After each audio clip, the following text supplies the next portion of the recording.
ሰላም ጤና ይስጥልኝ የተከበራችሁ የቻናሌ ተከታዮች። ዛሬ የምወስዳችሁ በተራው ጉዞ አይደለም።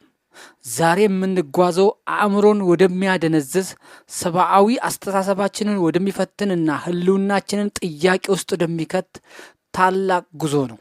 እስቲ ራሳችሁን ጠይቁ። እኛ ማን ነን? የምንኖርባትስ መሬት ምን ያህል ትልቅ ናት? ዛሬ ከመኖሪያ ክፍላችሁ ከሞባይላችሁ ስክሪን ጀርባ ሆናችሁ መሬትን ትታችሁ ትበራላችሁ። ፍጥነታችን የብርሃን ፍጥነት ይሆናል። ብርሃን በአንድ ሰከንድ ውስጥ 300,000 ኪሎ ሜትር ይጓዛል። በዚህ ፍጥነት ወደ አጽናፈ ዓለም ጫፍ እንሄዳለን። ለመገረም ዝግጁ ሆኑ። ጉዟችንን የምንጀምረው ከእናታችን መሬት ላይ ሆነን ነው። መሬት ለኛ ግዙፍ ናት። ዙሪያዋን ለመዞር 40,000 ኪሎ ሜትር መጓዝን ይጠይቃል። በውስጧ 8 ቢሊዮን የሰው ልጅ ዘር ይኖራል። ሌላ በቢሊዮን የሚቆጠሩ እንስሳት፣ እጽዋትና ረቂቅ ተዋሲያን ክሪኤቸርስ ይኖራሉ። እኛ የምናውቀው ብቸኛው ህይወት ያለው እዚህ መሬት ላይ ነው።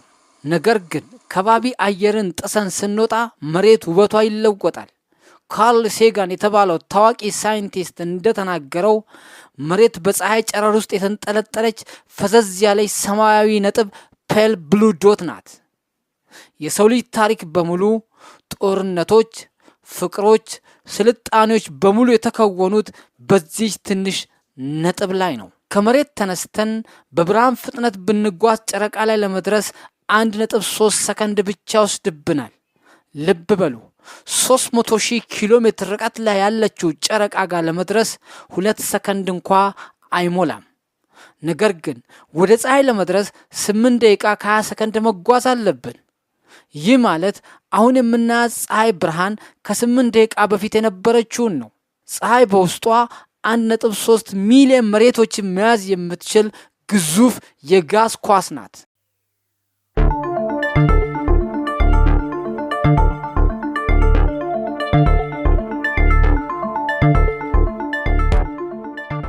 ጉዟችንን እንቀጥል። ማርስን እንለፍ። ማርስ ላይ በአሁኑ ሰዓት እኛ የላክናቸው ሮቦቶች ብቻ ናቸው የሚኖሩት። ከዚያም ወደ ጁፒተር እንመጣለን። ጁፒተር የፕላኔቶች ንጉስ ናት። በውስጧ 1300 መሬቶችን መዋጥ ትችላለች።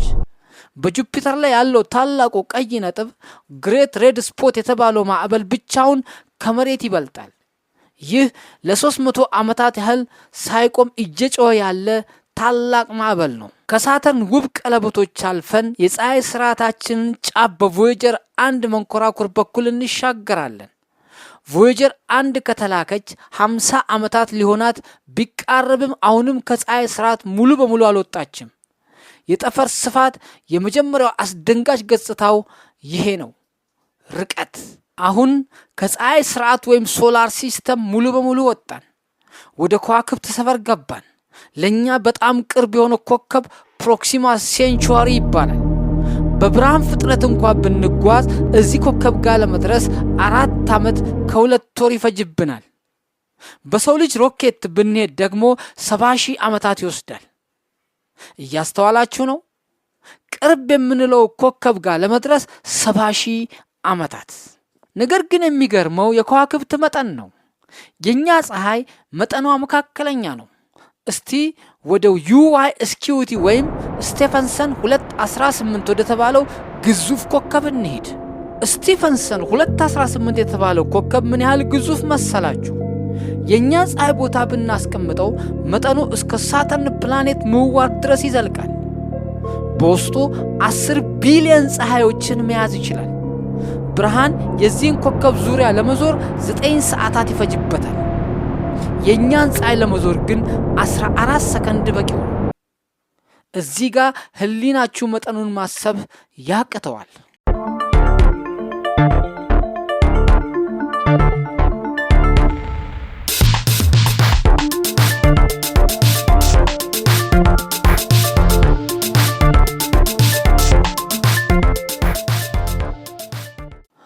አሁን ከከዋክብትም በላይ ወጣን። የምንገኘው በእኛ ጋላክሲ ሚልኪዌይ ውስጥ ነው። የኛ ጋላክሲ በውስጡ ከ100 ቢሊዮን እስከ 400 ቢሊዮን የሚደርሱ ከዋክብትን ይዟል። እያንዳንዱ ኮከብ ደግሞ የራሱ ፕላኔቶች ሊኖሩት ይችላሉ። እስቲ ቁጥሩን አስቡት። በምድር ላይ ካሉ የባህር ዳርቻ አሸዋዎች ቅንጣት ይልቅ በሰማይ ላይ ያሉ ከዋክብት ቁጥር ይበልጣሉ። የሚልክዌይ ስፋት በብርሃን ፍጥነት ከአንዱ ጫፍ ወደ ሌላው ጫፍ ለመድረስ 100,000 ዓመታት ይወስዳል። በጋላክሲያችን መሃል ላይ አንድ አስፈሪ ፍጡር አለ። እሱም ሳጂታሪየስ ኤ የተባለው ግዙፍ ጥቁር ቀዳዳ ወይም ሱፐርማሲቭ ብላክ ሆል ነው። የሳቢነት ኃይሉ ጠንካራ ከመሆኑ የተነሳ ብርሃን እንኳ ማብለጥ አይችልም። አጽናፈ ዓለም እዚህ ላይ አያበቃም። ሚልክዌይ ጋላክሲ ሎካል ግሩፕ ከሚባለው የጋላክሲዎች ሰፈር ውስጥ አንዷ ናት። በአቅራቢያችን ያለው ትልቁ ጋላክሲ አንድሮሜዳ ይባላል። አንድሮሜዳ 1 ትሪሊዮን ከዋክብትን የያዘ ግዙፍ ጋላክሲ ሲሆን ከኛ በ2.5 ሚሊዮን የብርሃን ዓመታት ርቀት ላይ ይገኛል። አስደናቂው እውነታ አንድሮሜዳና ሚልክዌይ በሰዓት 400,000 ኪሎ ሜትር በሆነ ፍጥነት አንዱ ወደ ሌላው እየተሳበ ነው።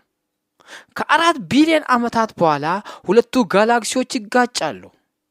ነገር ግን በመካከላቸው ያለው ባዶ ቦታ በጣም ሰፊ ስለሆነ አንድም ኮከብ ከሌላው ኮከብ ጋር የመጋጨት እድል የለው።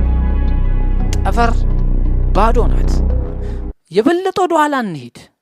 አሁን ጋላክሲዎች ራሳቸውን እንዳቧራ ቅንጣት መታየት ጀምረዋል።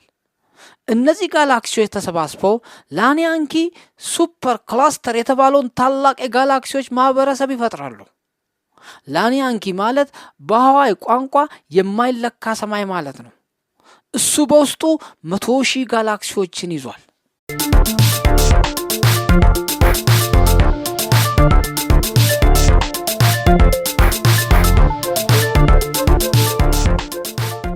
አሁን ወደ ጉዟችን የመጨረሻ ምዕራፍ ደረስን። ሊታይ የሚችለው አጽናፈ ዓለም ኦብዘርቨብል ዩኒቨርስ ጫፍ የዚህ ስፋት ዲያሜትር 93 ቢሊዮን የብርሃን ዓመታት ነው። ይህ ማለት ምን ማለት መሰላችሁ? 93 ቢሊዮን ቁጥርን በአእምሮአችን መሳል አንችልም። በውስጡ 2 ትሪሊዮን ጋላክሲዎች አሉ።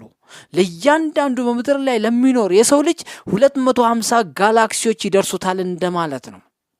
እያንዳንዱ ጋላክሲ ደግሞ በቢሊየን የሚቆጠር ከዋክብቶችን ይዟል። ከአጽናፈ ዓለም ጫፍ በስተጀርባ ምን አለ? ሳይንቲስቶች አያውቁም። ምናልባት ሌላ ማብቂያ የሌለው ጠፈር ወይም መልቲቨርስ ሊኖር ይችላል። ውድ ተከታዮቼ ይህንን ሁሉ ግዝፈት ስናይ እኛ መሬት ላይ ያለን ፍጥረታት ምን ያህል ኢምንት እንደሆንን ይሰማናል። የኛ ጭንቀት፣ የኛ የዕለት ተዕለት ግጭት፣ የገንዘብና የስልጣን ሽሚያ በዚህ በማያልቀው ውቅያኖስ ውስጥ ምንም ዋጋ የሌለው ይመስላል። ነገር ግን በሌላ በኩል እኛ በጣም ልዩ ነን። ይህንን ግዙፍ አጽናፈ ዓለም ተመልክቶ መዝኖ ተረድቶ የሚያደንቅ አእምሮ የተሰጠን እኛ ነን። እኛ አጽናፈ ዓለም ራሱን የሚያይበት አይኖቹ ነን።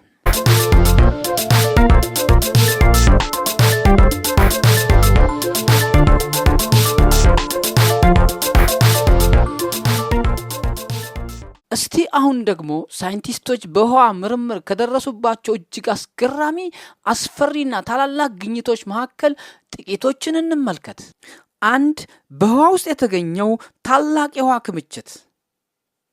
በመጀመሪያ የምንወስዳችሁ ከምድር 12 ቢሊዮን የብርሃን ዓመት ርቆ ወደሚገኝ አንድ የጽንፈ ዓለም ጥግ ነው።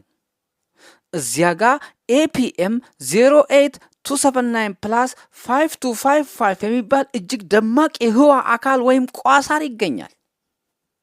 ሳይንቲስቶች በዚህ አካል ዙሪያ እስካሁን በጽንፈ ዓለም ውስጥ ያልተገኘ ግዙፍና ጥንታዊ የህዋ ክምችት አግኝተዋል። የህዋትነት ወይም ቫፐር መጠን በምድር ላይ ካሉት ውቅያኖሶች በሙሉ በ140 ትሪሊየን እጥፍ ይበልጣል።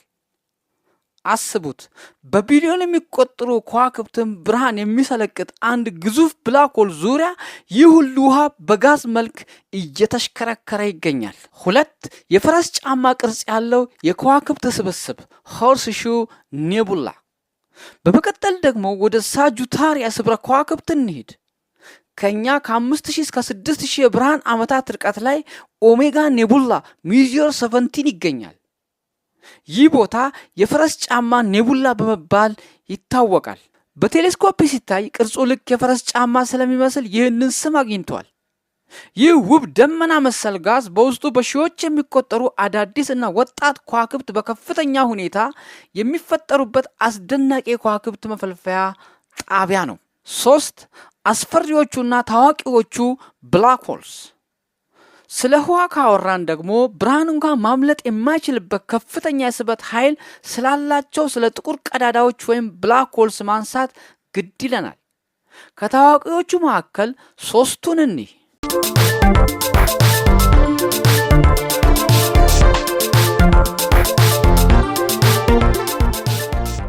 የመጀመሪያው ሳጁታሪየስ ኤ ሲሆን ይሄኛው የሚገኘው እኛ በምንኖርበት በራሳችን ሚልክዌይ ጋላክሲ መሃል ላይ ነው። ከፀሐያችን በ4 ሚሊዮን እጥፍ ይከብዳል። ሁለተኛው ሚዚየር 87 ወይም M87 ይባላል። ከኛ 55 ሚሊዮን የብርሃን ዓመታት ይርቃል። በሰው ልጅ ታሪክ ውስጥ ለመጀመሪያ ጊዜ እውነተኛ ፎቶግራፍ የተነሳው ታዋቂው ብላክ ሆል ይህ ነው። ሶስተኛው ሲግነስ X1 የሚባል ሲሆን ከምድር 6000 የብርሃን ዓመት ርቀት ላይ የሚገኝ ነው። በሳይንስ ዓለም ውስጥ ለመጀመሪያ ጊዜ ብላክ ሆል መሆኑ በምርምር የተረጋገጠው ይህ አካል ነው። 4 ለማጠቃለል ያህል 2 ተጨማሪ አስደናቂ ግኝቶችን እንይ። አንደኛው HD 189733b የምትባል ከኛ 63 የብርሃን ዓመት የምትርቀው ውብ ሰማያዊ ፕላኔት ናት። ነገር ግን ውበቷ እንዳያታለላችሁ በዚች ፕላኔት ላይ በሰዓት 8700 ኪሎ ሜትር በሚጓዝ ኃይለኛ ንፋስ አማካኝነት የቀለጠ የብርጭቆ ዝናብ በጎንዮሽ ወይም በአግድም ይዘንባል። ሁለተኛው ሄሪኩለስ ኮሮና ቦሬሊስ ግሬት ዎል ይባላል። ይህ በጽንፈ ዓለም ውስጥ እስካሁን የተገኘው ትልቁ መዋቅር ሲሆን ቢሊዮን ጋላክሲዎችን በአንድ ላይ ያቆራኘ የ10 ቢሊዮን የብርሃን ዓመት ርዝመት ያለው ግዙፍ የጋላክሲዎች ድር ነው።